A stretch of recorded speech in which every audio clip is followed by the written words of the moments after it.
సాటి వ్యక్తిని ప్రేమిస్తున్నావా? వేరే సంఘంలో వాళ్ళని ప్రేమిస్తున్నావా? వేరే కులం వాళ్ళని ప్రేమిస్తున్నావా? నీకు దూరంగా ఉండే వాళ్ళని ప్రేమిస్తున్నావండి? నీకు నచ్చిన వాళ్ళని ప్రేమించడం కాదు, అందరినీ ప్రేమించా. దేవుడు లోకాన్నంతటినీ ప్రేమించాడండి. మనల్ని మనం ఎలా ప్రేమించుకుంటాము? ఇతరులను ప్రేమించాలి, లోకాన్ని ప్రేమించాలి. ప్రతి మనిషిని మనం ప్రేమించి దేవుని సువార్త చెప్పాలి, వాళ్ళని రక్షించేటువంటి ప్రయత్నం చేయాలి. మత్తయి సువార్త 5వ అధ్యాయం 44వ వచనంలో శత్రువులను ప్రేమించండి.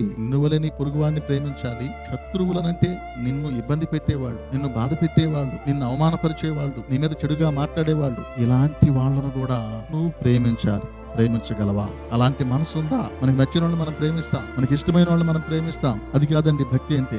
నువ్వు యేసయ్య బిడ్డవు గనక అయితే, ఆయన లాంటి మనసు నీకు ఉంటే, నీ శత్రువులనంటే నీకు విరోధంగా నడిచే వాళ్ళని, నీ మీద నేరాలు మోపే వాళ్ళని, నిన్ను హింసించే వాళ్ళని, నిన్ను దూషించే వాళ్ళని, నిన్ను అవమానపరిచే వాళ్ళని, నీ మీద రూమర్స్ లేపే వాళ్ళని, ఇలాంటి వ్యక్తులందరినీ కూడా నువ్వు ప్రేమించాలి.